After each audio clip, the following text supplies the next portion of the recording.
I spent Mother's Day completely alone, while my children went off to a friend's party, even though I had confirmed with them the day before that they would be coming to brunch, and they had both said yes. I cried the entire afternoon in the empty living room, but that very night they returned, asking for money to pay their bills. What they didn't know was that I had already bought my one-way ticket, and that changed everything. The table had been set since 11 o'clock in the morning. Clean linens, the good china I only brought out for special occasions, the cloth napkins I had ironed the night before. In the center, a modest arrangement of flowers I bought with the last few dollars left from my Social Security check. The chicken was in the oven, the potatoes peeled, the salad prepared, everything ready for Mother's Day brunch.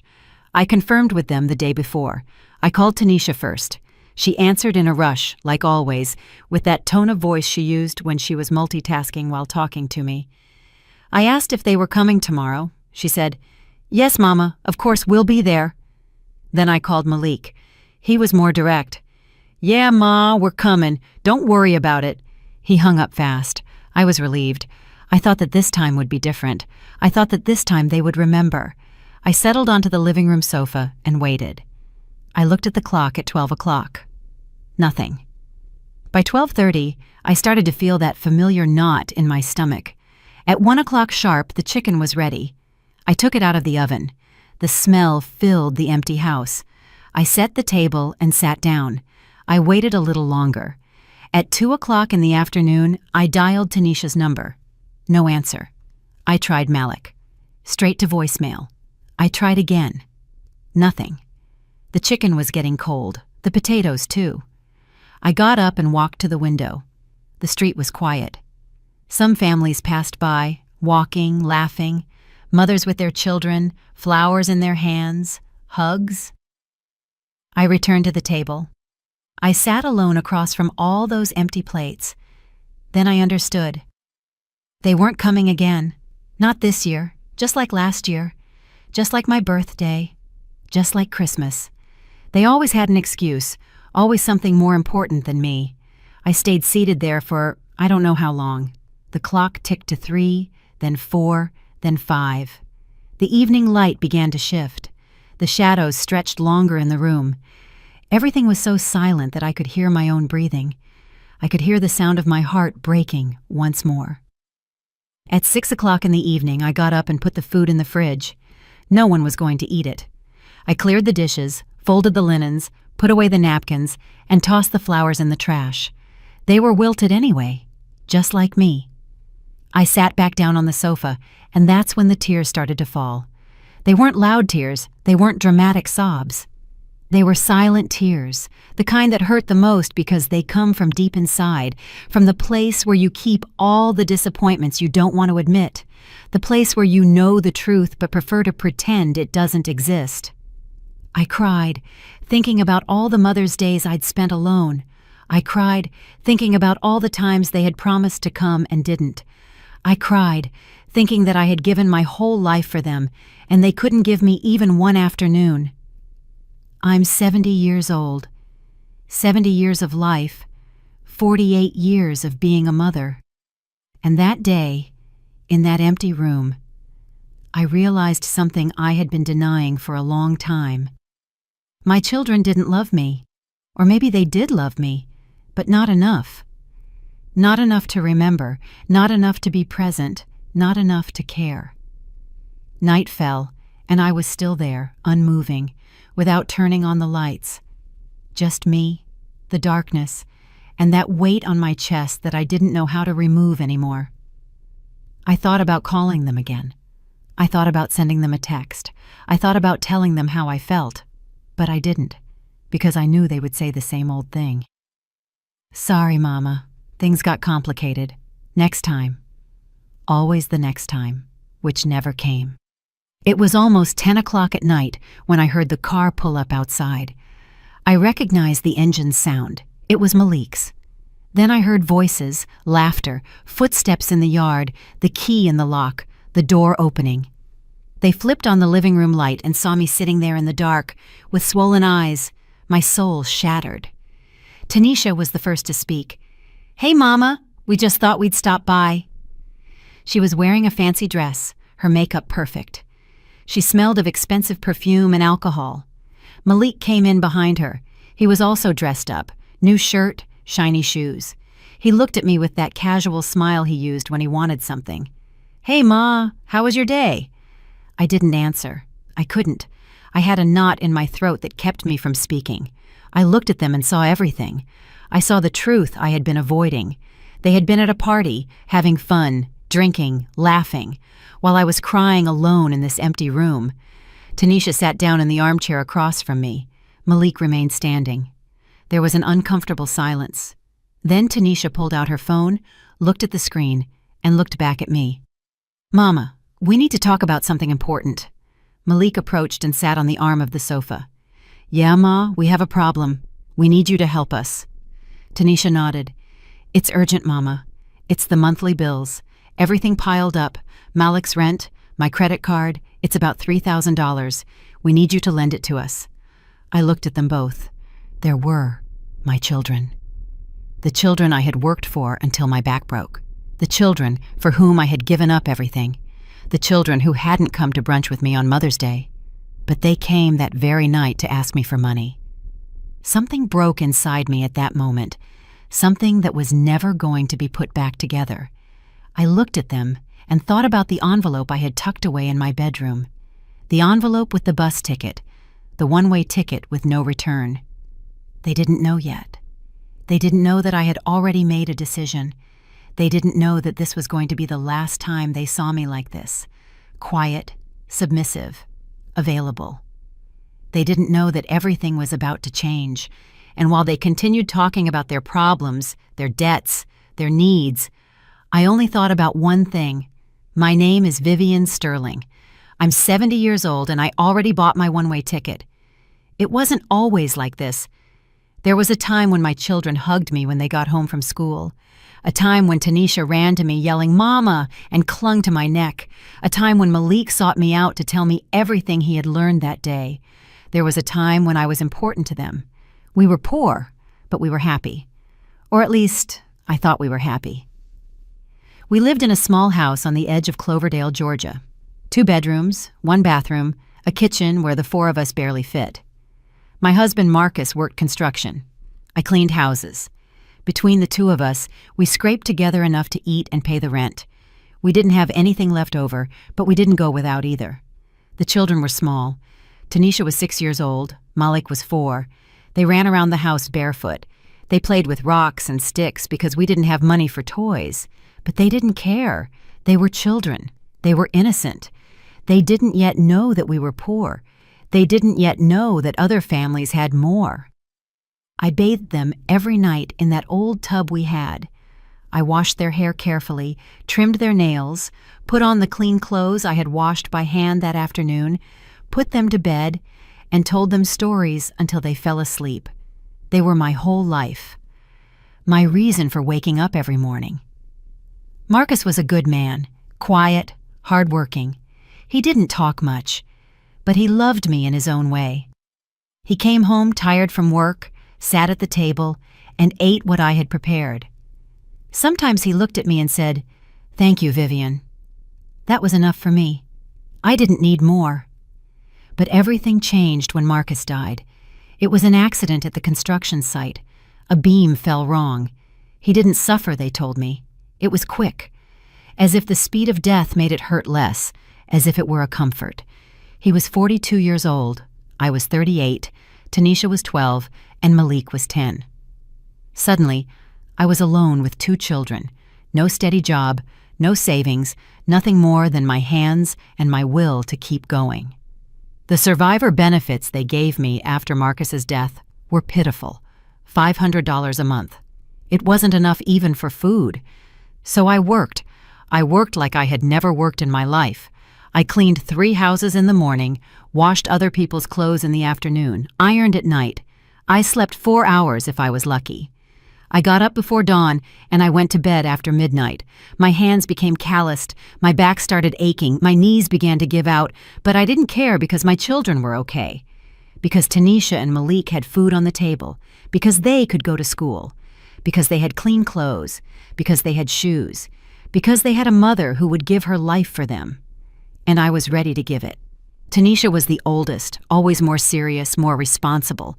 She helped me with Malik, looked after him when I had to work late, prepared dinner for him, and helped him with his homework. She was an adult child in a child's body, and I felt guilty about that, for robbing her of her childhood, for forcing her to grow up so fast. Malik was different, cheerful, a dreamer, always inventing things. He drew on any paper he could find. He told me that when he grew up, he was going to be an artist, that he was going to be famous, that he was going to buy me a big house, and that I would never have to work again. And I believed him, because mothers always believe their children. The years passed. They grew up. The house felt smaller and smaller. Tanisha started complaining. She said her friends had better things, better houses, better clothes, better lives. She looked at me with that silent reproach that hurt more than any word, as if it were my fault we were poor, as if I wasn't doing everything possible. Malik changed, too. He stopped drawing. He stopped dreaming. He started hanging out with other boys. He came home late and wouldn't tell me where he had been. When I asked, he answered in monosyllables. He became distant, cold, like a stranger living in my house. But I kept working, kept sacrificing myself, because that's what mothers do. Because I thought that someday they would understand, that someday they would be grateful, that someday they would tell me, "Thank you, Mama, for everything you did for us." When Tanisha turned 18, she got a job at a downtown store. She started earning her own money. I thought she would help me. I thought that now that she was working, I could rest a little, but no. Tanisha saved every cent. She bought new clothes, new shoes, makeup, perfumes. She went out with her friends, and when I asked her to contribute something to the house, she looked at me like I was asking for her kidney. Malik barely finished school. He didn't want to go to college. He said college wasn't for him, that he was going to get a job, that he was going to make money, and that he didn't need more education. I didn't insist. I was tired of fighting. I was tired of everything. He got a job at a mechanic's shop. He earned little, but it was something. I thought he would stay with me, that he would help me with expenses, but after 6 months, he told me he was moving out. He had found an apartment with some friends. He needed his space. He was a man now, and he couldn't stay living with me forever. I remained silent. I didn't tell him that I felt abandoned. I didn't tell him that I was afraid of being alone. I didn't say anything. I just helped him pack his things. I gave him money for the first month's rent, money I didn't have, money I took from my meager savings, and I watched him leave without looking back. Tanisha left 2 years later. She met a man, fell in love, and got married. She didn't invite me to the wedding. Well, she did invite me, but it was one of those obligatory invitations you make because you have to. I went to the wedding. I sat in a corner. No one talked to me. No one introduced me. No one made me feel important. I was just the mother of the bride, an afterthought, an obligation. Tanisha's marriage lasted 3 years. Then she divorced, came back to my house crying, telling me the man had cheated on her, that he had treated her badly, that she needed a place to stay. I took her in. Of course I took her in. She was my daughter. But she didn't thank me. She stayed for 6 months, recovered, met another man, and left again without saying goodbye. Malik never married. He had girlfriends, many girlfriends, all fleeting, all the same. He introduced them to me when he needed to impress them. "Look, this is my mama. Bless her heart, she lives alone, always so sacrificial." And they looked at me with pity, with that pity that makes you feel small, invisible, unnecessary. The years kept passing. I kept working, even though I couldn't clean houses like before, even though my back hurt so much that there were days I couldn't get out of bed, even though my hands trembled, even though my knees wouldn't hold me up. But they kept coming.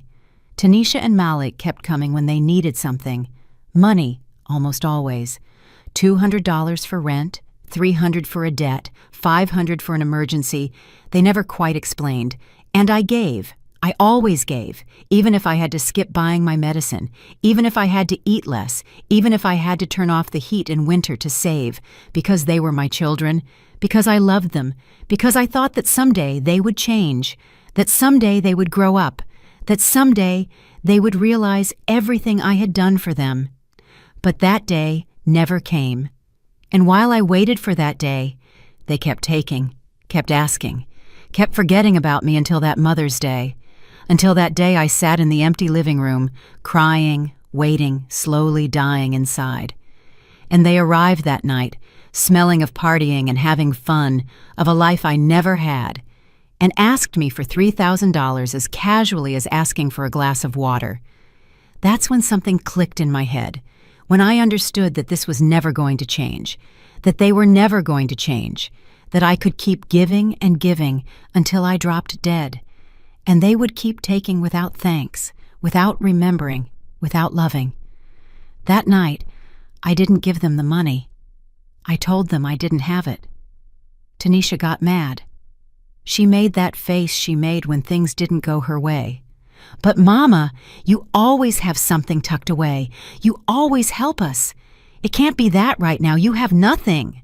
Her voice had that accusatory tone, as if I owed her something, as if it were my obligation to solve her life. Malik was more direct. "Ma, we seriously need this money. It's not a whim. These are real debts. If we don't pay, we're going to get into trouble." He looked at me, expecting me to give in. Because I always gave in. I always ended up giving them what they asked for, even if it left me with nothing. But this time, I didn't give in. I looked at them and told them no, that I didn't have that money, that I barely had enough to live on, that my Social Security check was only $1,200 a month, and that I had to pay for electricity, water, food, and medicine with that I had nothing left over, that I couldn't help them this time. Tanisha got up from the armchair and exhaled in frustration. "Unbelievable, Mama. Right now, when we really need you, you can't help us." Malik also stood up. "Well, then we'll have to figure it out some other way. Thanks anyway." His thank you sounded empty, fake, like everything that came out of his mouth lately. They left without saying goodbye, without asking how I was, without noticing that I had been crying all afternoon, without seeing the table I had set for them, without caring that it was Mother's Day and they had left me alone. They left and closed the door, and I stayed there again, in that empty living room, in that empty house, in that empty life. I stayed awake all night. I couldn't sleep. My mind wouldn't stop going over everything, the years, the sacrifices, the times I had gone without eating so they could eat, the times I had worked sick to pay for their school, the times I had given them even what I didn't have. And they didn't even remember. They weren't even grateful. To them, I was just an ATM, a place to come when they needed something, a resource, not a person, not their mother, just a source of money that should always be available. The next day, I got up early. I hadn't slept, but I got up anyway. I made myself a cup of coffee, sat in the kitchen, and made a decision. I was going to investigate. I was going to know the truth, because something didn't add up. Malik had a job. Tanisha did too. Both of them earned more than me. So why did they always need money? Where was all their income going? I opened my phone and went onto social media, something I almost never did because I didn't quite understand how those things worked. But Tanisha had shown me once. She had shown me how to search for people, how to see their photos.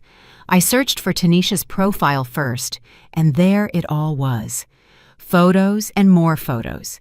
Tanisha in expensive restaurants. Tanisha in new dresses. Tanisha on trips to the beach. Tanisha at parties. Tanisha with drinks in her hand. Tanisha smiling. Tanisha living a life that, according to her, she couldn't afford. A life full of luxuries while she was asking me for rent money. I kept scrolling. More photos, more restaurants, more clothes, more trips, posts from a week ago, 2 days ago, yesterday, last night. A picture from the party she went to instead of coming to brunch with me. She was with her friends, all made up, all in fancy clothes. The description read, "Perfect day with my favorites. Hearts, emojis, happiness. A perfect day." While I was crying alone in my house, while I was waiting for them to come, while I was saving the food no one was going to eat. A perfect day. I searched for Malik's profile. More of the same. Photos at bars, photos with friends, photos with new motorcycles, photos in designer clothes, photos at concerts, photos at events. A full life. An expensive life. A life that didn't match someone who couldn't pay his bills. I stared at those photos for hours. I felt a strange feeling in my chest. It wasn't just sadness. It was something deeper. It was the feeling of having been cheated, of having been used, of having been foolish for all those years. Then I saw something that chilled my blood, a group chat. Tanisha had accidentally posted a screenshot, or maybe not accidentally. Maybe she didn't care who saw it. It was a group called the Sterling Kids. It was just the two of them, Tanisha and Malik. The screenshot showed part of a conversation. Malik had written, "Did you ask the old woman yet?" Tanisha replied, "Not yet, but I know how I'm going to work her. I'll tell her it's urgent. You know how she is. She always falls for it." Malik, LOL. Yeah, poor thing. But hey, that's what she had us for, right? To take care of her when she's old, and in the meantime, she can fund us a little longer. I read that once, twice, 3 times. I couldn't believe what I was seeing. The old woman, poor thing, fund us a little longer. That's how they talked about me. That's what they thought of me. As a burden, as a future obligation, as someone to make fun of. In the meantime, I closed the phone. My hands were shaking. I felt nauseous. I got up and went to the bathroom. I looked at myself in the mirror. I saw a 70-year-old woman, tired, worn out, with deep wrinkles, completely white hair, sad eyes, hands deformed from working so much. This was me, Vivian Sterling, the woman who had given her whole life for 2 children who called her the old woman. The woman who had broken her back working so they could have everything she never had. The woman who kept giving them money while they mocked her in their private chats. I went back to my bedroom and opened the drawer of my nightstand. I took out an old box where I kept important papers, documents, receipts, and proof of payments. I started reviewing everything. I mentally tallied up how much money I had given them over the last 5 years. $20,000. In 5 years, I had given them $20,000. Money I took from my Social Security check, money I saved by not buying things for myself, money I borrowed and was still paying back, $20,000 that they spent on parties, clothes, trips, and whims, while telling me it was for emergencies, for urgent debts, for necessities. They lied to me. They had always lied to me, and I had always believed them. Because that's what foolish mothers do, believe their children even when all the signs say they shouldn't. I put the papers away, closed the box, and sat on the edge of my bed. In that moment, I understood something fundamental. If I didn't change this, no one would. They were never going to wake up one day and decide to treat me better. They were never going to be grateful. They were never going to appreciate me. They were never going to love me as I loved them. I had 2 options. Continue like this until I died. Keep being the old woman they fund. Keep giving them everything until I had nothing left, until I died alone and forgotten in this house, while they continued with their perfect lives, posting happy photos online. Or I could do something different, something I had never done, something that scared me just to think about. I could choose myself for the first time in 70 years. I could think about me. I could do something for me. I got up, went to the living room, and turned on the old computer I had, the one Malik had given me years ago when it was too slow for him. I went online and searched for retirement communities near the coast. I don't know why I searched for that. Maybe because I had always dreamed of seeing the ocean, of living near the water, of hearing the waves, of feeling the breeze, things I never did because I was always too busy giving my life to others. Several results popped up. Quiet places, communities for older adults, small but respectable homes, affordable prices. Far from this city, far from this life, far from them. I wrote down some numbers, some names, some addresses. I turned off the computer, and there, sitting in the room where I had cried the day before, I started planning something I never thought I would do. I started planning my escape, my freedom, my new life. A life where Vivian Sterling wouldn't be the old woman, where she wouldn't be the funder, where she wouldn't be the forgotten mother. A life where I could simply be Vivian, a woman, a person, someone who matters. But first, I needed to know more. I needed to understand exactly how deep the deception went. I needed to see with my own eyes who my children really were. So I decided to do something I had never done. I decided to investigate them, follow them, and observe them without their knowledge. I called Eleanor. Eleanor Johnson, my old neighbor, the only person in this world who still treated me like a human being. I had helped her years ago when her husband died. I lent her money, I gave her food, I comforted her in her grief, and she never forgot it. Unlike my own children, Ellie knew how to be grateful. Ellie answered on the second ring. "Vivian, it is good to hear your voice. How are you?" Her voice was warm, real. We talked for a while. I told her a little, not everything. I couldn't tell her everything. I asked her for a favor. I needed her to help me get information. I needed to know where my children were going, what they were doing, and who they were with. Ellie didn't ask why. She just said, "Count on me." We arranged to meet the next day. That night, I slept a little better. Not because I was calm, but because for the first time in a long time, I felt like I had a purpose, a plan, a direction. I was no longer just the woman who waited. Now, I was the woman who acted. Ellie came to my house the next morning. She brought coffee and pastries. She sat with me at the kitchen table and listened. I told her everything. I showed her the screenshots I had saved. I showed her the receipts for the money I had given them. I showed her the photos on social media. Everything. Ellie listened in silence. When I finished, she just took my hand and said, "Vivian, this has to end." And I knew she was right. It had to end, but not just any way. It had to end the right way, a way that would give me back my dignity. Ellie knew people. She had contacts. Her nephew worked at a law firm. She told me she could get me an appointment, that he could help me organize my things, my papers, my money, my life. I accepted. 3 days later, I was sitting in an office across from a young lawyer. His name was Avery Jones. He was about 35. He was serious but kind. He offered me water and asked me to tell him my situation, and I talked. I talked more than I had talked in years. I told him about my children, about the money, about the lies, about how they treated me. I showed him everything I had collected. He took notes. He asked questions no one had ever asked me, questions about me, about what I wanted, about what I needed. Avery explained several things to me. He explained that I was not obligated to give my children money, that they were adults responsible for their own lives, that I had the right to live peacefully, that I could do whatever I wanted with my money, my house, and my time. He talked to me about wills, bank accounts, and inheritance. He told me I could change everything, that I could protect the little I had, that I could make sure that when I died my things would go to whoever I decided, not necessarily my children. That conversation opened my eyes. I had never thought about those things. I always assumed that everything I had belonged to them, that when I died they would inherit, that was the natural order.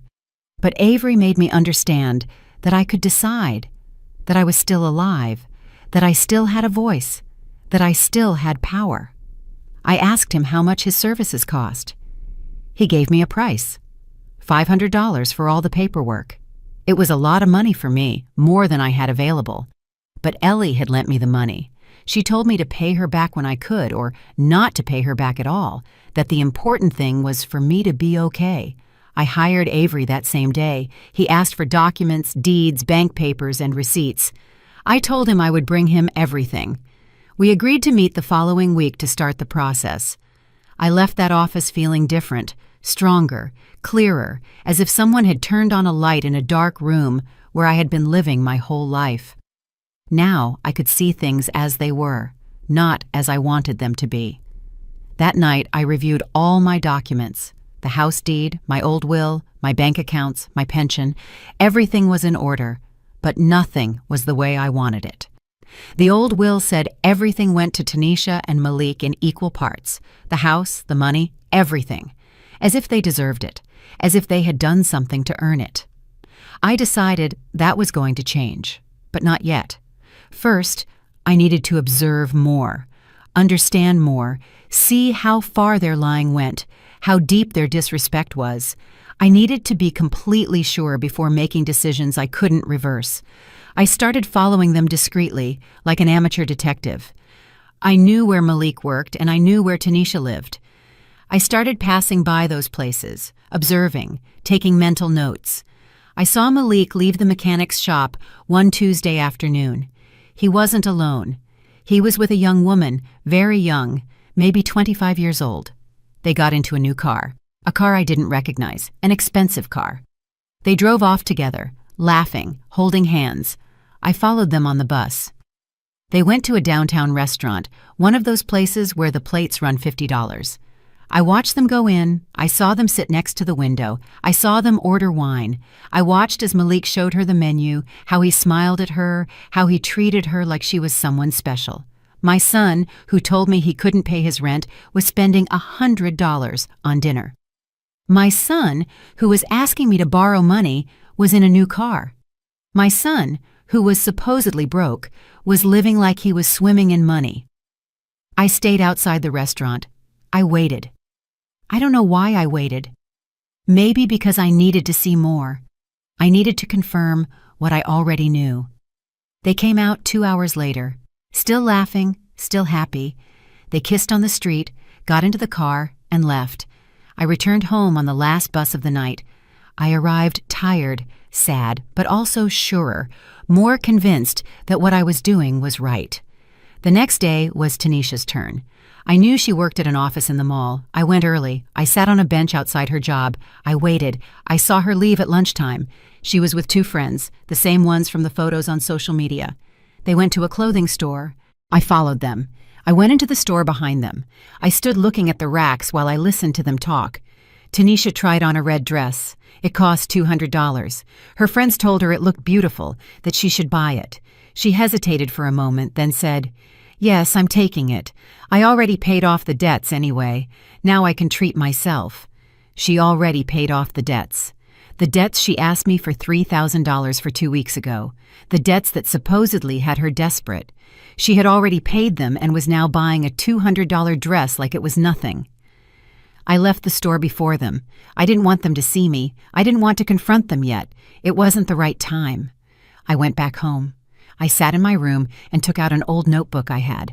I started writing down everything I had seen, the dates, the places, the expenses, the lies. I called Avery the next day and told him what I had discovered. He listened to me. He said that all of it was useful, that it would help me make better decisions. He asked me if I was sure about what I wanted to do. I told him yes, surer than ever. We started the process. Avery drafted a new will, one where I decided who inherited what. He prepared documents to change the beneficiaries of my bank account. He prepared everything so that when I died, my children would not automatically receive anything, or they would receive the minimum, whatever I decided to give them. But we also talked about something else. We talked about what to do while I was alive.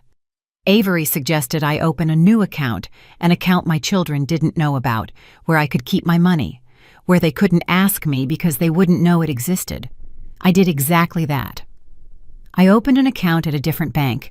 I transferred most of my pension to that new account. I left only the minimum in the old account, just enough to make it seem like I barely had enough to live on, which was true. But now I had a little saved. A little that was only mine. A little that no one was going to take from me. I also started selling things. Old things I had in the house. Furniture I no longer used. Clothes that no longer fit me. Books, dishes, things I had accumulated over 50 years of life. I sold them online with the help of Ellie, who understood those things better than I did.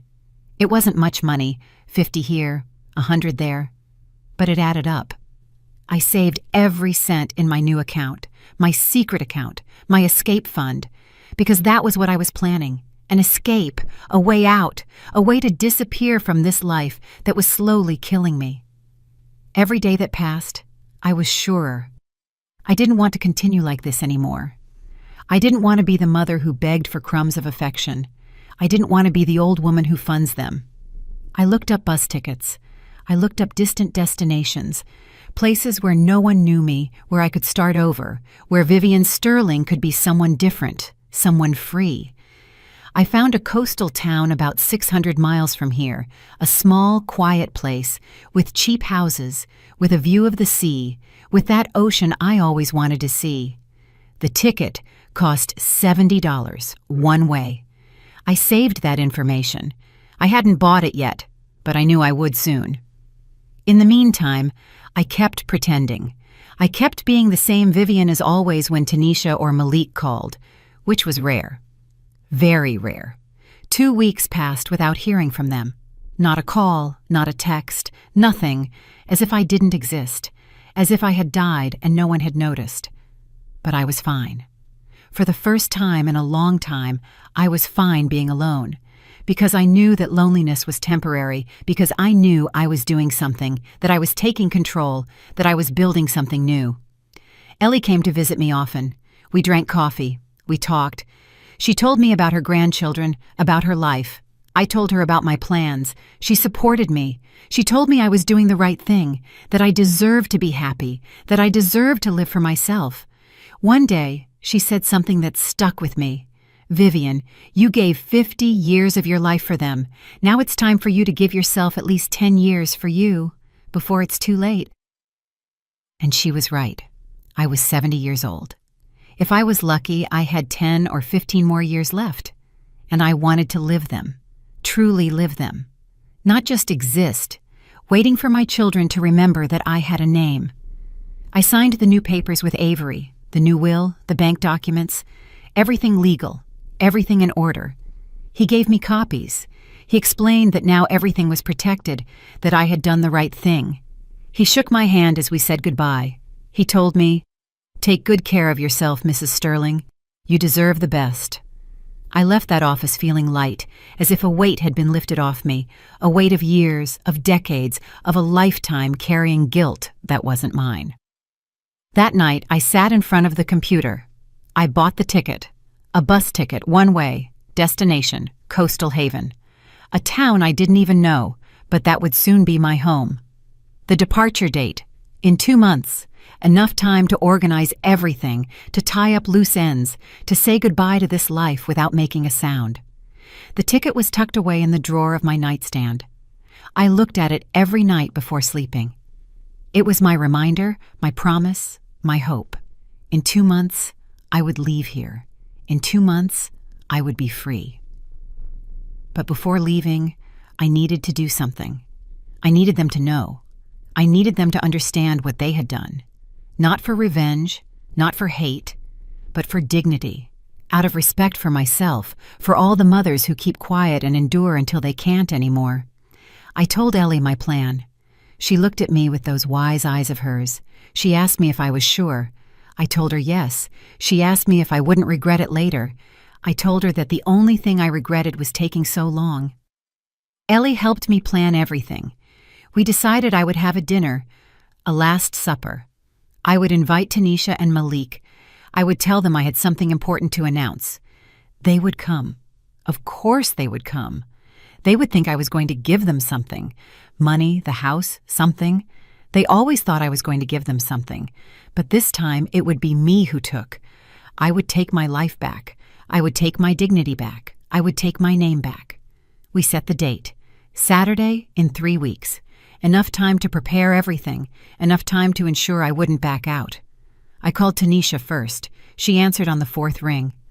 "Hello, Mama. What's going on?" Her voice sounded distracted, as always. I told her I wanted to have a family dinner, that it had been a long time since the 3 of us had gotten together, that I had something important to tell them. There was a silence. Then she asked, "Is it something bad, Mama? Are you sick?" Her concern sounded fake, practiced. I told her no, that I wasn't sick, that I just wanted to see them, that I wanted to talk to them, that it was important.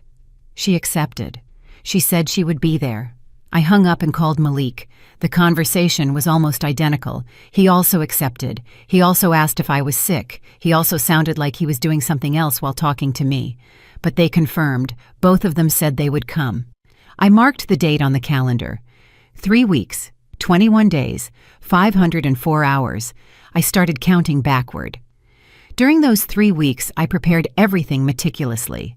I made a list of what I needed to tell them, what I needed to show them, and how the evening would unfold. I rehearsed it in front of the mirror. I practiced my voice, my tone, my words. I wanted to be sure.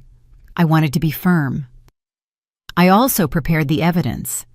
I printed the screenshots from their social media, the conversations where they mocked me, the photos of their luxurious lives while they asked me for money, the receipts for all the money I had given them over the last 5 years. Everything organized, everything numbered, everything ready to show them.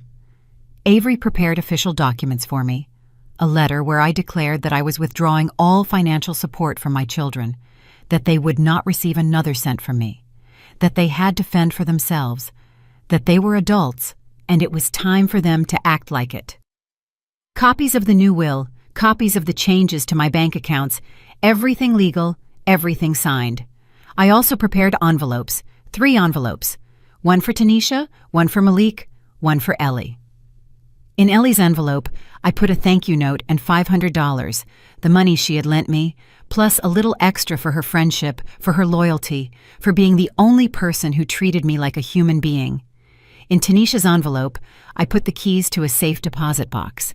Inside that box were things from her father, photos, letters, memories, things that might matter to her. Maybe not, but it was the only thing she would inherit from me while I was alive. In Malik's envelope, I put the same keys to another safe deposit box with things from his father, with memories from his childhood, material things they could keep because I no longer needed them, because where I was going, there was no room for the past. The days passed slowly. Every day, I felt more nervous, more anxious, but also surer, more convinced. There were moments when I doubted, moments when I thought that maybe I was being too harsh, too cruel. But then I remembered. I remembered Mother's Day. I remembered the lies. I remembered how they called me the old woman, and the doubt disappeared. Ellie came over every day. She helped me with the preparations. She listened to me rehearse. She told me I was doing well, that I was being strong, that I was being brave. Her support was the only thing that kept me firm. A week before the dinner, I got a call from Malik. He needed money again, $500 to fix his car. He said it had broken down, that he needed the car to work, that if he didn't fix it, he would lose his job. The same old story, the same script. I told him I didn't have it. I told him to wait until after dinner, that we would talk then. He got upset. He said he couldn't wait, that it was urgent. I repeated that I didn't have it. He hung up angry. 2 days later, I saw a photo on his social media of the new car, the same car I had seen him in with the young girl, running perfectly, without any problems. Lies. Always lies. They weren't even trying to make the lies believable anymore. The day of the dinner arrived, Saturday. I got up early. I cleaned the whole house, not because they deserved it, but because I deserved it. Because I wanted my last dinner in this house, as the mother of Tanisha and Malik, to be dignified. I wanted everything to be perfect. I cooked all day. I made their favorite childhood dishes: roast chicken, scalloped potatoes, fresh salad, homemade bread, and chocolate dessert. I didn't do it to please them. I did it to remind them, to let them know exactly what they were losing. I set the table with the best of everything I had: the good china, the silverware I had inherited from my mother, the crystal glasses, the embroidered tablecloths, everything. The table looked beautiful, dignified, as a Last Supper should look. By 6 o'clock in the evening, everything was ready: the food, the table, the envelopes, the documents. I took a bath. I put on my best dress, a simple, elegant black one. I did my hair and put on a little makeup. I looked at myself in the mirror. I saw a different woman, a woman who was no longer afraid, a woman ready to speak the truth. They arrived at 7, together, in Malik's car. I watched them arrive through the window. They were laughing, talking. They got out of the car and walked toward the house as if it were nothing, as if this were just another dinner, as if I were the same old me. I opened the door before they could knock. I greeted them with a smile, a calm, firm smile. "Come in," I said. "I was expecting you." They came in. Tanisha gave me a kiss on the cheek, one of those quick, meaningless kisses. Malik gave me a hug, a brief, mechanical one. They sat down in the living room and looked around. Tanisha commented that the house looked nice. Malik asked what I had cooked. I offered them something to drink. They accepted. I served them wine, a cheap wine I had bought especially for this occasion. I wasn't going to waste the good wine on them. We talked about unimportant things, the weather, traffic, their jobs, superficial, empty conversation, as always. I listened to them, nodded and smiled when necessary, but inside I was counting the minutes, waiting for the right moment. After half an hour, I told them dinner was ready. We moved to the dining room. They sat down and looked at the table. Tanisha said everything looked delicious. Malik asked if it was a special occasion.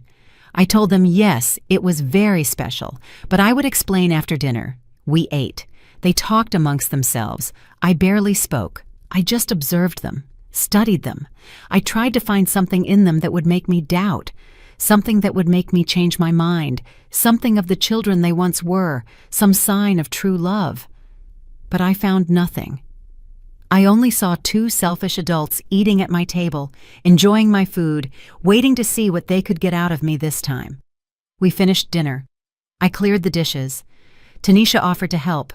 I told her it wasn't necessary, to stay seated, that I would be right back. I went to the kitchen and took a deep breath. This was the moment. There was no turning back. I returned to the dining room with a tray. On the tray were the 3 envelopes, the documents, the evidence. I placed everything in the center of the table. They looked at the tray with curiosity, with expectation, probably thinking there was money or deeds or something they could take. I sat down, looked them both in the eyes, Tanisha first, then Malik, and started to speak. My voice sounded firmer than I expected, clearer, stronger.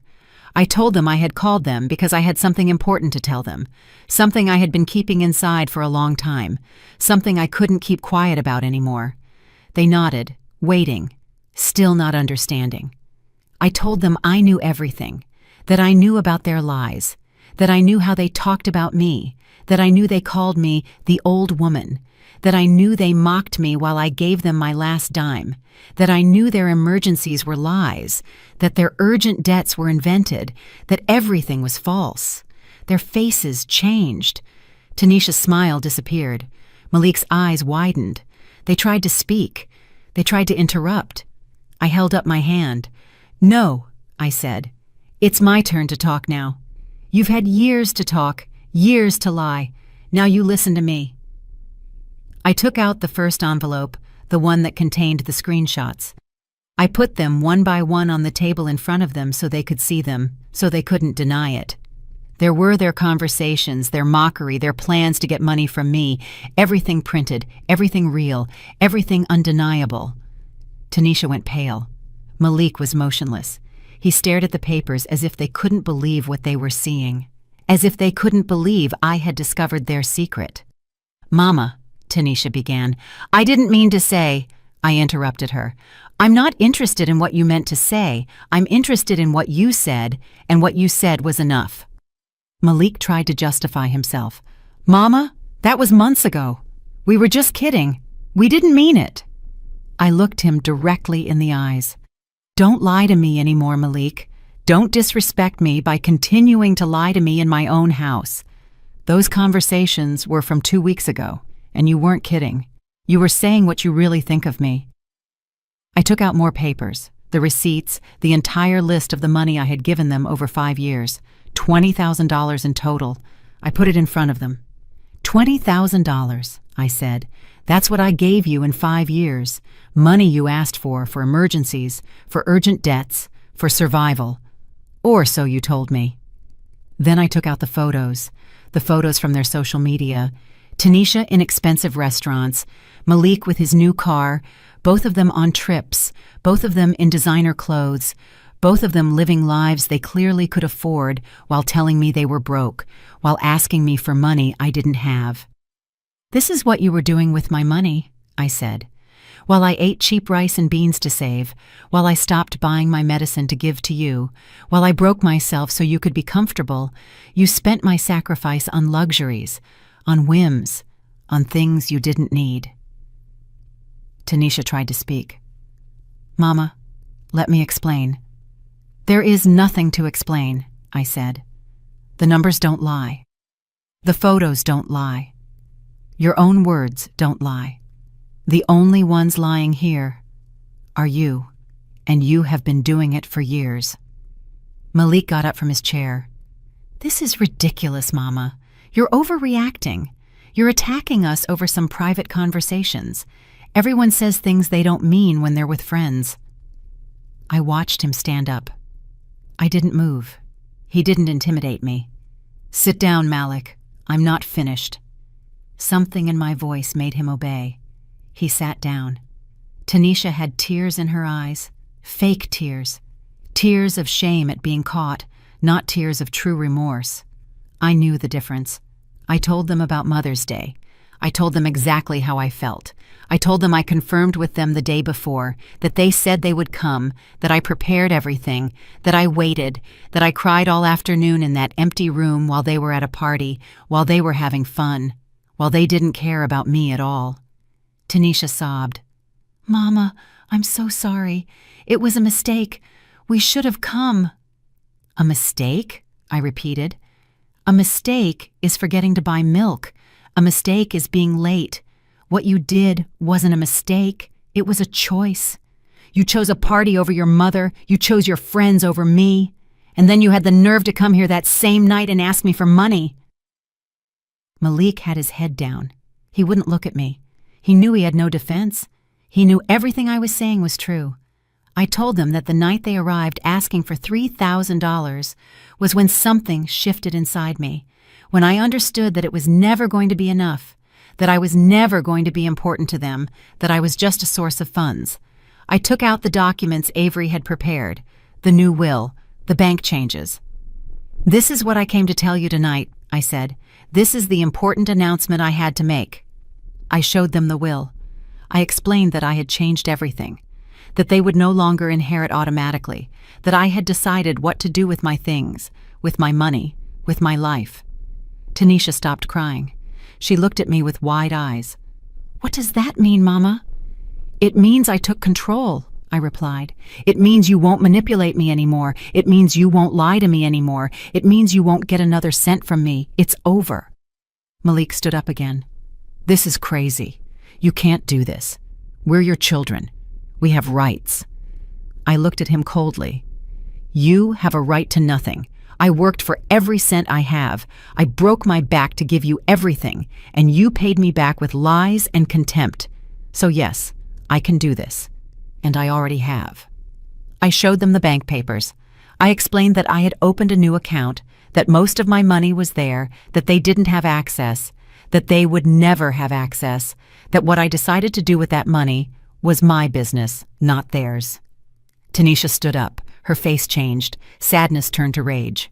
This is what that snake Ellie told you, right? She put these ideas in your head. She's manipulating you. I looked at her with pity. Ellie is the only person who has treated me with dignity in years, the only one who listens to me, the only one who cares about me as a person and not as an ATM. So don't you dare speak ill of her. Malik started pacing. This can't be happening. This can't be real. We've always loved you, Mama. We've always been there for you. I laughed, a dry, humorless laugh. Been there for me? Where have you been? Malik, where were you on Mother's Day? Where were you on my birthday? Where were you when I was sick last year? Where were you when I needed you? He didn't answer. He couldn't answer, because the truth was, they were never there. They only showed up when they needed something. They only called me when they wanted money. The rest of the time, I didn't exist to them. I handed them the envelopes with their names on them. These are for you, I said. Open them if you want, or don't open them. I don't care anymore. Tanisha opened hers with trembling hands, took out the keys, and looked at the paper that explained they were for a safe deposit box with things from her father. Nothing else? Is this it? She asked, Her voice sounded incredulous. "That's it," I confirmed. Malik didn't even open his. He left it on the table. The three of us looked at each other in silence. A heavy silence, full of painful truths, full of years of mistakes, full of a relationship that had been broken for a long time, and that I was just admitting. Tanisha tried one last resort. "Mama, please, can we fix this? We can change. We can be better children. Give me a chance." I shook my head. "You had years of chances. Every Mother's Day I spent alone was a chance to change. Every time I gave you money I didn't have was a chance to be grateful. Every time I forgave you was a chance to be different. There are no more chances left." Malik came up to me. He took me by the shoulders. "Mama, this is a mistake. You're angry. I understand, but don't make decisions you're going to regret. We're your family. We're all you have." I removed his hands from my shoulders. "Exactly, Malik. You're all I have. And that's very sad, because what I have is nothing. 2 children who don't love me, who only use me, who only remember I exist when they need something." I told them to leave, that dinner was over, that I had said everything I had to say, that there was nothing more to talk about. Tanisha started crying again. This time, maybe they were real tears, tears of realizing what they had lost, or maybe just tears of rage. I didn't care anymore. Malik stood there looking at me as if I were a stranger, and perhaps I was. Perhaps he never truly knew me. Perhaps he never bothered to know me. To him, I was always just Mama, the person who gives, the person who fixes problems, the person who is always there. Never Vivian, never a person with feelings, with dreams, with dignity. I walked to the door. I opened it and waited there for them. "Go," I said. And this time my voice didn't tremble. This time I didn't feel guilt. This time I only felt peace, a strange peace, the peace of having told the truth, the peace of having defended myself, the peace of having chosen my dignity over their comfort. Tanisha walked past first, crying, without looking at me. Malik followed her. He stopped at the door. "This isn't over, Mama. We'll talk when you've calmed down." "There will be no more conversations," I told him. "This is final. Go." He left. I watched them walk toward the car. I saw them get in. I saw Malik slam his hand on the steering wheel in anger. I saw Tanisha wiping her tears. I saw the car start. I watched the taillights disappear down the street, and when they vanished completely, I closed the door. I stood there in the entryway, alone, in silence. I expected to feel something. Sadness, regret, fear. But I felt none of that. I only felt relief, a deep relief, like taking off a shoe that has been hurting you all day, like letting go of a weight you have carried for so long that you forgot what it feels like to be without it. I went back to the dining room. I looked at the table, the dirty dishes, the scattered papers, the open envelopes, all the mess of the truth. I started clearing up. I washed the dishes, put away the food, and cleaned the table. And with every item I put away, I felt that I was also putting away a piece of the past, a piece of the old Vivian, the one who endured, the one who kept quiet, the one who settled for crumbs. That Vivian was staying here, in this house, in this life, because in 2 months, the new Vivian would get on a bus and never look back. The days after that dinner were strange, silent. I expected them to call me, to look for me, to try to make things right, but they didn't. A week passed, then 2. Not a call, not a text, nothing. It was as if I had ceased to exist for them. At first, it hurt. I won't lie. It hurt to realize that even after everything, even after showing them the truth, they didn't care enough to try to win me back. But then I understood something. Their silence was the confirmation I needed, the final proof that I had made the right decision. Ellie came over every day. She brought me company. She helped me pack, because I had started packing, little by little, 1 box at a time. Clothes I was going to take, books, old photographs. Not many things, just the essentials, because where I was going, I didn't need the past. I only needed enough to start over. I hired a real estate lawyer. I put the house up for sale, the house where I had lived for 42 years, the house where I raised my children, the house where my husband died, the house full of memories, some good, most painful. It was time to let it go. The lawyer told me he could get a good price, $100,000. It was an old house, but in a decent neighborhood. There were interested buyers. He said we could close the sale in a month. Perfect, I told him, just in time. I didn't tell Tanisha or Malik that I was selling the house. I didn't owe them an explanation. This house was mine.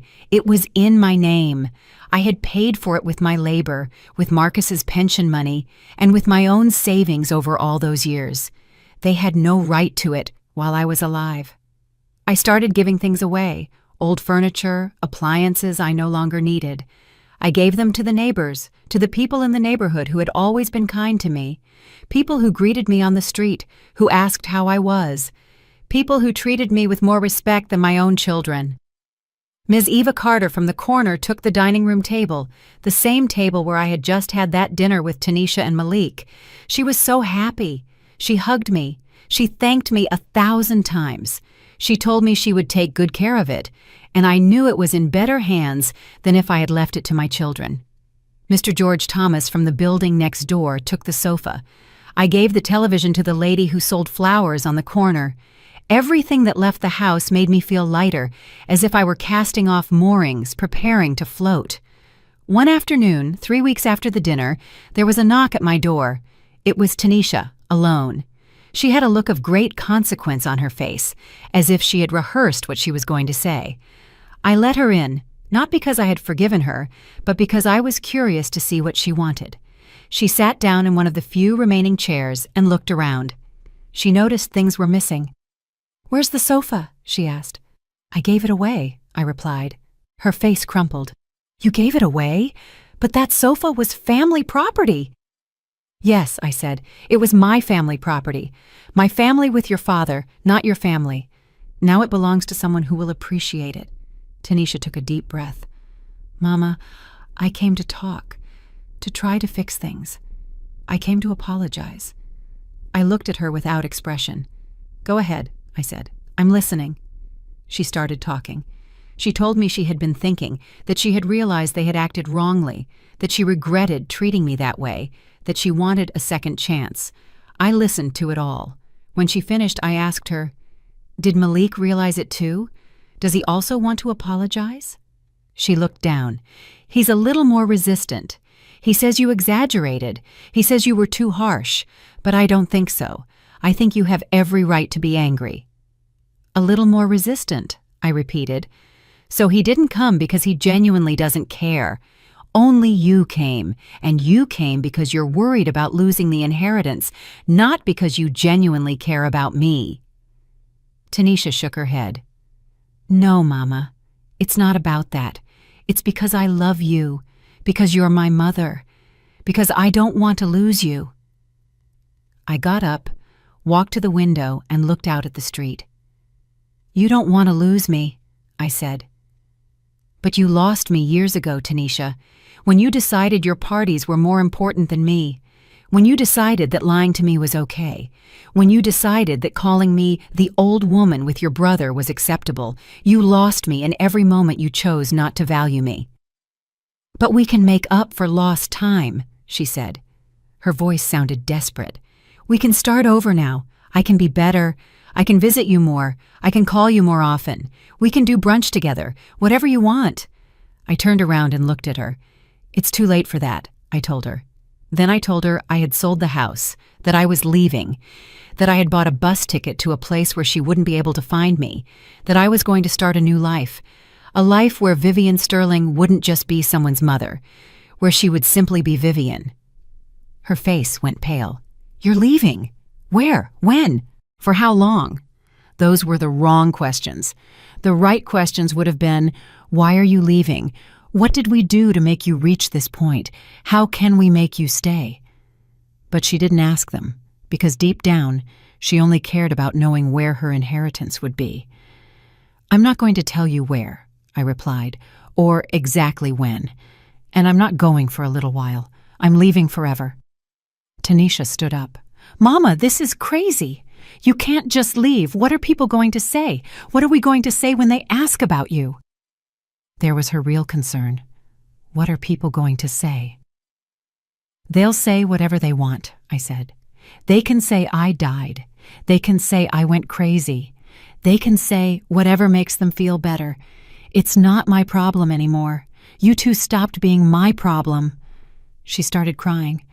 Real tears this time, or at least they seemed real, but they didn't move me anymore. I had cried enough for both of them. "You can't do this to us," she said through sobs. "We're your children. We need you." "You don't need me," I replied. "You need my money. You need the security of having an inheritance waiting for you. You need to be able to say you have a mother when it's convenient, but me, the person I am, you have never needed." She tried to hug me. I took a step back. "No, Tanisha, not anymore. The fake hugs are over. The empty words are over. It's all over. I want you to leave. And when you close that door, understand that you are closing it forever. The next time you come here, if you come at all, this house won't be mine, and I won't be here." She stood there, looking at me as if she didn't recognize me, and she was right not to recognize me because I didn't recognize myself either. This new Vivian was someone I had never been before. Someone who defended herself, someone who said no, someone who chose her own happiness over guilt. Tanisha walked toward the door. She stopped and turned around. "If you change your mind," she said, "if you decide to stay, if you decide to give us another chance, please call me." "I'm not going to change my mind," I said. "This is my final decision, and it's the best decision I've ever made in my entire life." She left. She closed the door slowly, as if closing it slowly could make it hurt less. I stood there, waiting to feel something, guilt, sadness, regret, but I only felt more peace, more clarity, more certainty that I was doing the right thing. That night, Ellie came for dinner. I told her about Tanisha's visit, about what she had said, about how she had left. Ellie listened to me while we ate the soup she had prepared. When I finished talking, she just said, "I'm proud of you, Vivian. So proud." Those words touched my soul because no one had told me that in years. No one had been proud of me. My children never were. Marcus perhaps was, but he never said it aloud. Ellie was the first person in decades who made me feel like I was doing something right, something brave, something important. I gave her the envelope with her name on it. She opened it, saw the money, and tried to give it back to me. "No, Vivian, this is too much. I don't need it. I lent it to you from the heart." "Ellie," I insisted, "you have been more family to me in these last few months than my children have been in years. Please accept it, not just as payment, but as thanks for seeing me, for listening to me, for treating me like a person." She finally accepted. She hugged me, a real hug, one of those that mean something, one of those that makes you feel that you are not alone in the world. We cried together, but they weren't sad tears. They were tears of liberation, of friendship, of two older women who understood each other without needing explanations. The following days were a whirlwind. The house buyer rushed the process. He wanted to close in 2 weeks.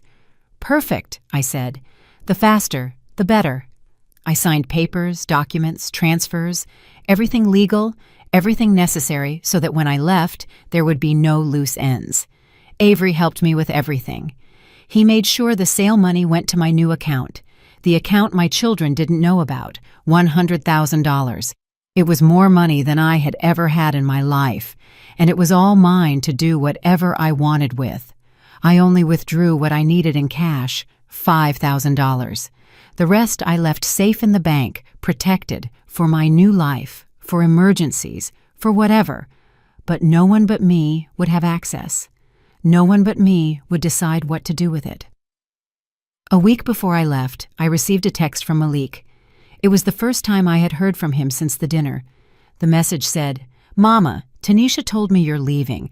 I don't know if it's true, but if it is, please reconsider. Don't do anything crazy. Think about us. Think about the family."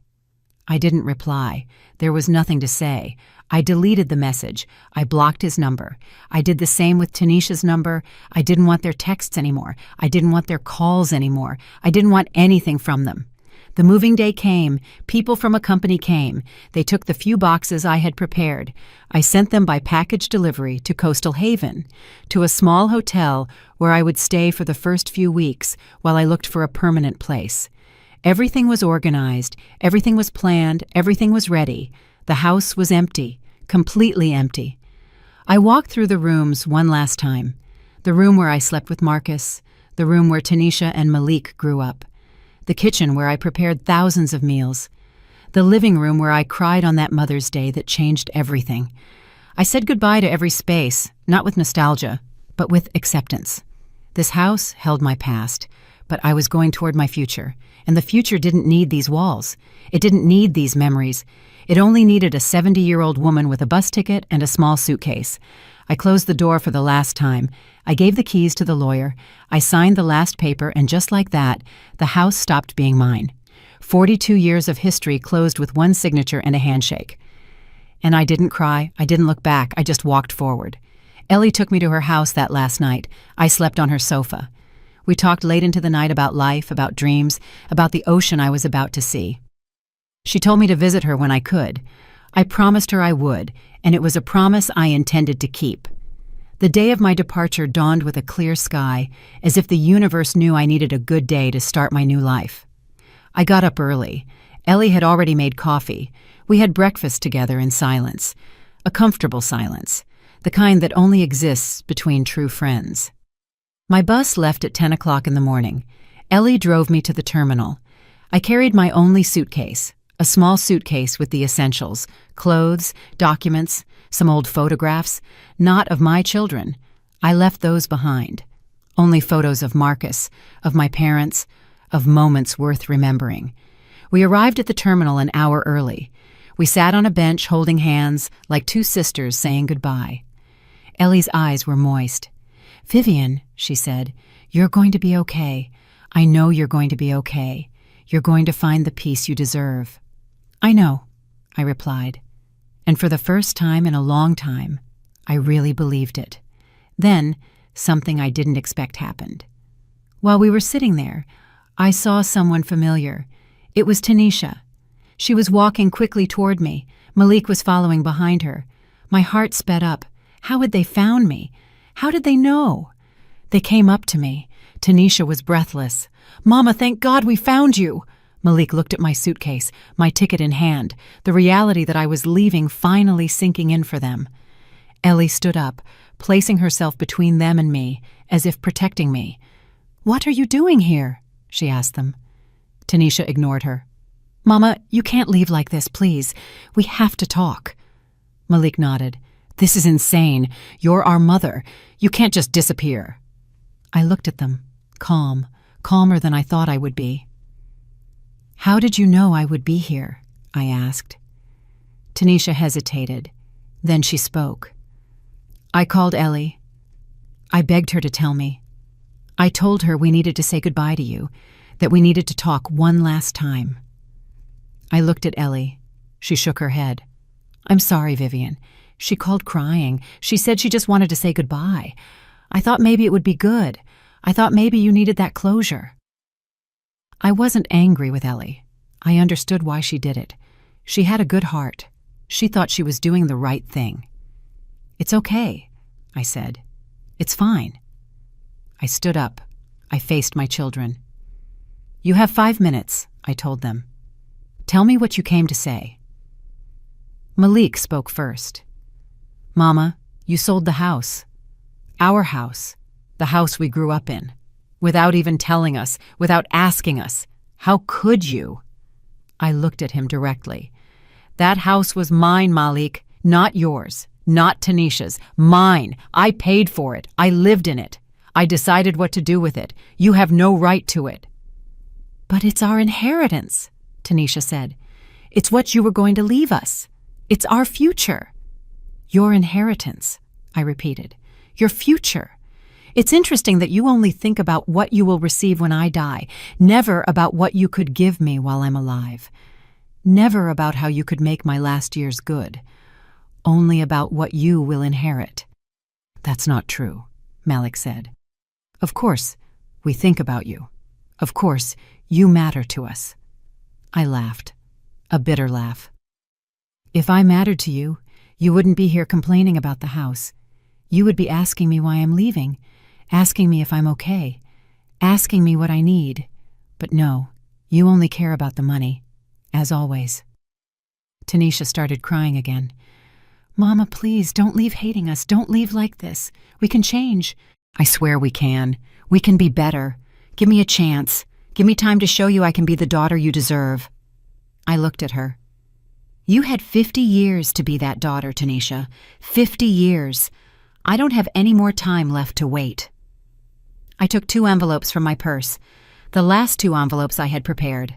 I handed them over, one for each of them. "This is the last thing you will receive from me," I said. "Open them when you leave. Not now, when you leave."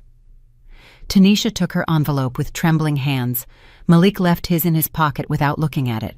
"What's inside?" Malik asked. "A letter," I replied, "telling you everything I couldn't say all these years, everything I kept quiet, everything I endured, everything you deserved to hear a long time ago, and also something else, something you need to know." Tanisha opened her envelope, despite me telling her to wait. She took out the letter and started reading. Her face changed. She paled. She looked at Malik. "Malik, you have to read this." He took out his envelope and read too. Both of them looked at me with expressions of shock. In those letters, I had written the complete truth. I told them about every sacrifice. Every time I ate less so they could eat more. Every time I skipped buying my medicine to pay for their school. Every time I worked sick so they could have new clothes. I included numbers, dates, details they never knew or chose to ignore. I also told them about the money. I told them exactly how much I had received from the sale of the house, $100,000.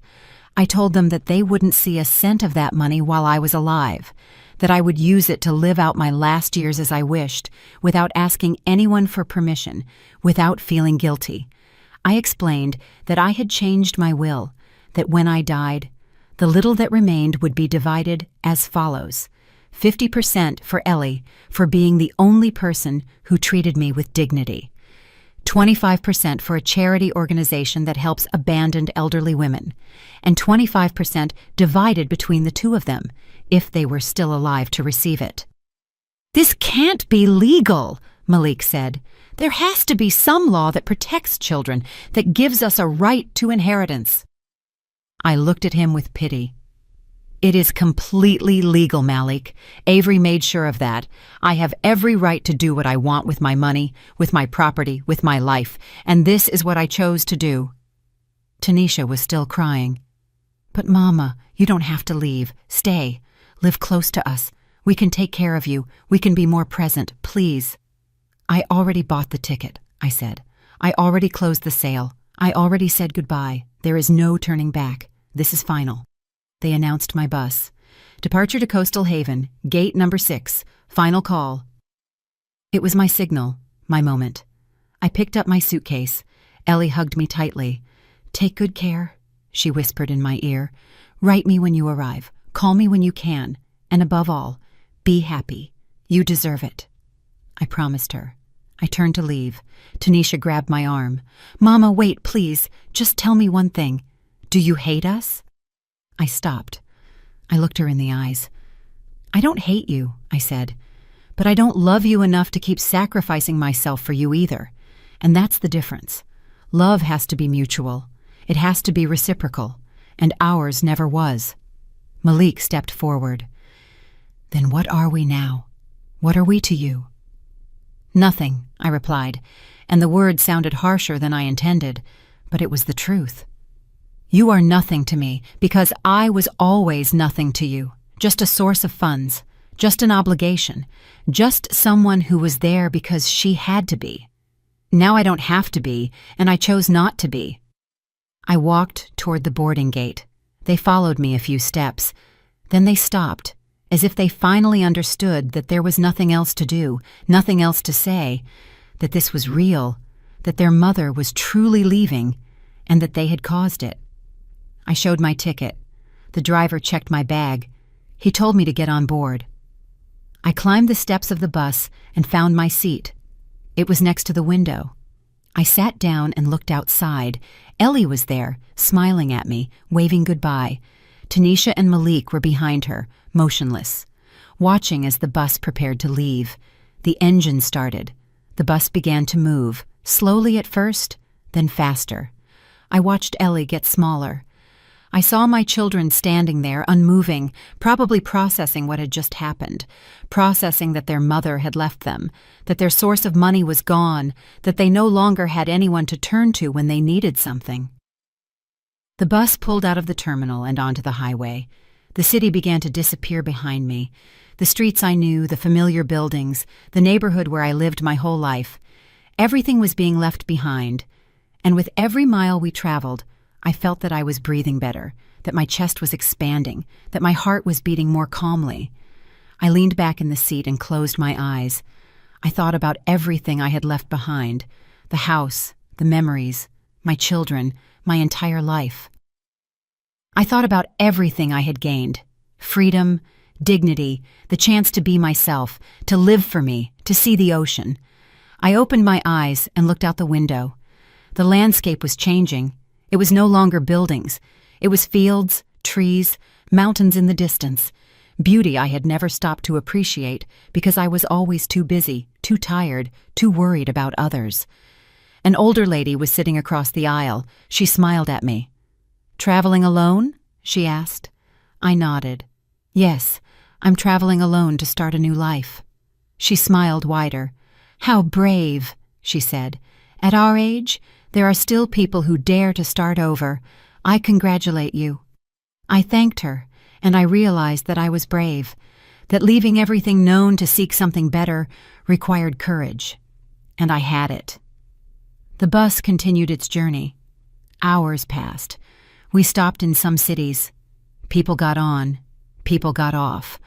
I stayed in my seat, watching the world go by, feeling every mile like a liberation, like one more step toward the woman I should have always been. I thought about Tanisha and Malik. I wondered if they would be okay, if they would ever understand, if they would regret it. But then I stopped wondering, because it was no longer my responsibility. It was no longer my burden. They were adults. They had made their decisions, and I had made mine. I took out a new notebook I had bought. I opened the first page. I wrote, "My name is Vivian Sterling. I'm 70 years old, and today I begin to live for the first time in my life. I begin to live for me." The bus arrived at Coastal Haven at dawn the next day. I had traveled all night. I had barely slept, not because of discomfort, but because of excitement, because of anticipation. For the first time in decades, I felt something akin to hope, the hope that something good was coming. I got off the bus with my suitcase. The air smelled different. It smelled of salt, of the sea, of something new. The terminal was small, clean, and quiet. Nothing like the chaos of the city I had left behind. I took a cab. I gave the address of the hotel, a simple place I had booked online with Ellie's help. The cab drove through narrow streets, past low houses painted in light colors, past people walking slowly, without haste, without the stress that permeated the city. We passed the boardwalk, and there I saw it, the immense ocean, shimmering under the morning sun. I was breathless. I had never seen the ocean. 70 years of life, and I had never seen the ocean. It was always a distant dream, something other people did, something I never had time or money for. But now, it was right in front of me. Real, beautiful, waiting for me. The hotel was small but cozy. The owner's name was Brenda Hayes, a woman in her 60s, kind with a ready smile. She welcomed me as if she had known me forever. "Welcome to Coastal Haven," she said. "You're going to be very happy here." I had a feeling she was right. My room faced the ocean directly. I opened the window. The breeze rushed in, fresh, salty, full of possibilities.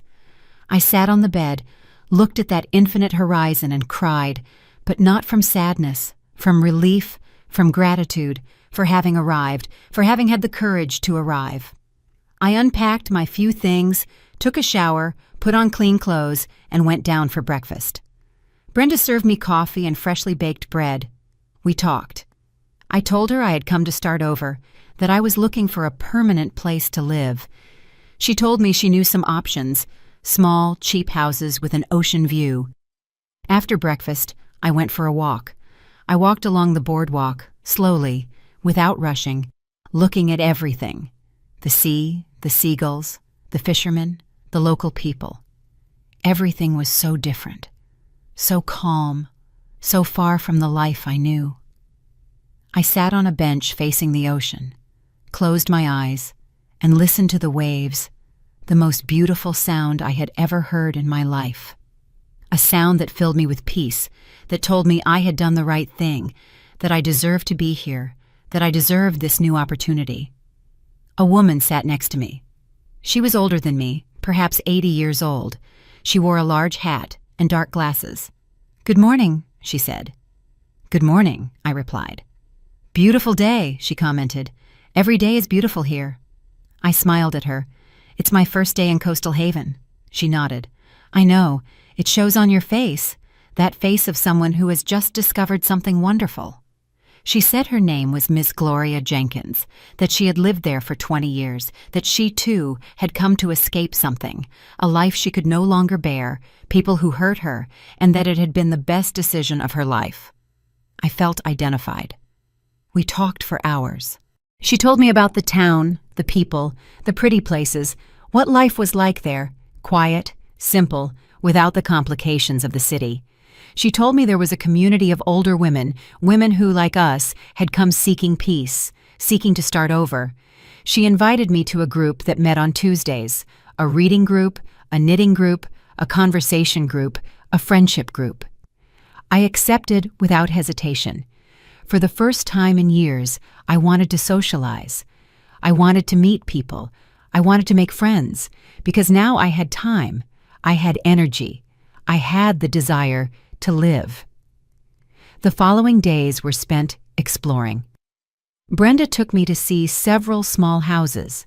I saw 5, 6, 7, until I found the perfect one, a small single-story house, 2 bedrooms, a kitchen, a living room, a small front yard, and a back deck with a direct ocean view.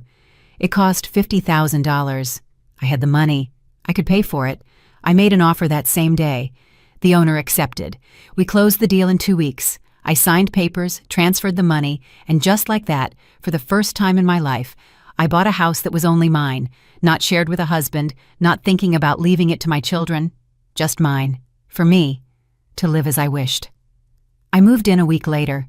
I bought simple furniture, new, without history, without painful memories, a comfortable bed, a small sofa, a table to eat at while looking at the ocean, white curtains that let in the light, everything clean, everything new, everything mine. I started a routine. I got up early, made coffee, sat on the deck, and watched the sunrise over the ocean, something I never thought I would do. Then I walked on the beach, collected shells, dipped my feet in the cold water. I felt alive in a way I had never felt. In the afternoons, I read books I had always wanted to read but never had time for. I wrote in my diary things I was thinking, things I was feeling, things I wanted to remember. At night, I cooked for myself, food that I liked, without thinking about anyone else. Just me. I joined Gloria's group. I met other women, Ms. Eva Carter, 68, Mr. Ronald Davis, 75, and others, all with similar stories. All had left something behind. Difficult families, painful marriages, ungrateful children, all seeking the same thing, peace, dignity, a second chance. We quickly became friends. We met twice a week, sometimes more. We drank tea, knitted, talked, laughed, and shared our stories without judgment, without pity, only with understanding, with that deep comprehension that only comes from having lived the same things. Months passed. I called Ellie every week. I told her about my life, my house, the ocean, my new friends. She told me about the city, about the neighbors. She never mentioned Tanisha or Malik, and I never asked. That chapter was closed. I didn't want to reopen it. One day, 6 months after my arrival, Ellie told me something. "Vivian, your children have been looking for me. They ask about you several times. They want to know where you are. They want to know if you're okay. I haven't told them anything, but I thought you should know." I thanked her. I told her to do what she thought was right, but that I wasn't ready to talk to them. Maybe I never would be ready. The truth is, I thought about them sometimes, not much, but sometimes. I wondered if they had learned anything, if they had changed, if they regretted it. But then I remembered that it was no longer my responsibility, that I had done my part, that I had given them 50 years, and that now these years belonged to me. I turned 71 in Coastal Haven. My friends threw me a small, intimate party with homemade cake and candles. They sang happy birthday. They hugged me. They told me they loved me, and I believed them because their affection was real, unconditional, not self-interested, just pure, true. Gloria gave me a painting she had done.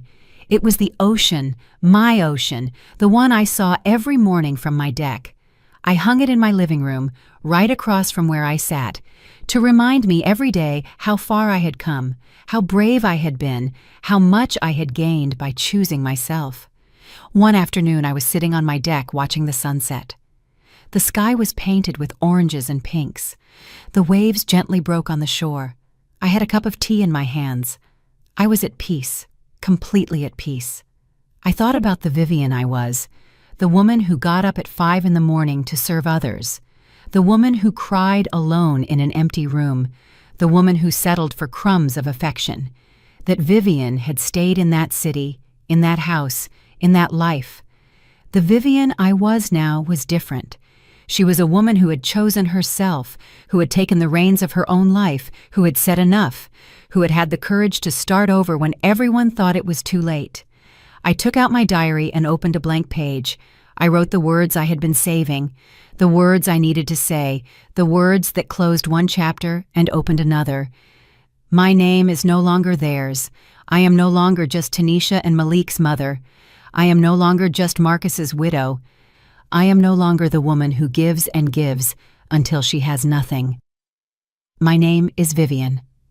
Simply Vivian, a 71-year-old woman who lives by the ocean, who has true friends, who wakes up happy, who goes to sleep peacefully, who knows the taste of freedom, who learned that it's never too late to choose herself. My story with them ended, but my story is just beginning, and this story is only mine. No one can take it from me. No one can ruin it, because I finally learned the most important lesson of all, that self-love is not selfishness, that taking care of yourself is not betrayal, that choosing your happiness is not cruelty. I closed the diary and looked at the ocean.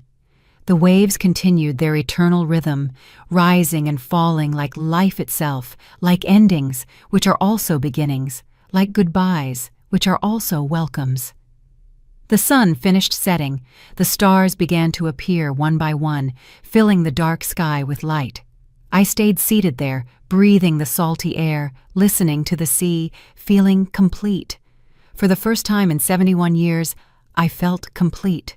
Not because someone completed me, but because I had finally found myself, the Vivian who was always there, waiting, awaiting her moment, her opportunity, her time. And that time had arrived. My story was just beginning, and it would be a beautiful story, a story of freedom, of dignity, of a woman who refused to end her life as a footnote in the story of others, a woman who wrote her own ending and her own beginning. I got up and went inside my house by the ocean. I closed the door. I smiled. Tomorrow would be another beautiful day, another day of my new life, another day of simply being Vivian. And that was more than enough. I'm really glad you're here and that I could share my story with you. If you liked it, show me by liking the video and subscribing to my channel. Let's see how many of us there are. Write in the comments which city you're watching from and what time it is. I'm so curious to know where all you wonderful people are tuning in from. If you want to support me a little extra, you can also send a small donation. I share new life stories for you every single day. And now, 2 of my most popular stories will pop up on the screen so you can choose what to watch next.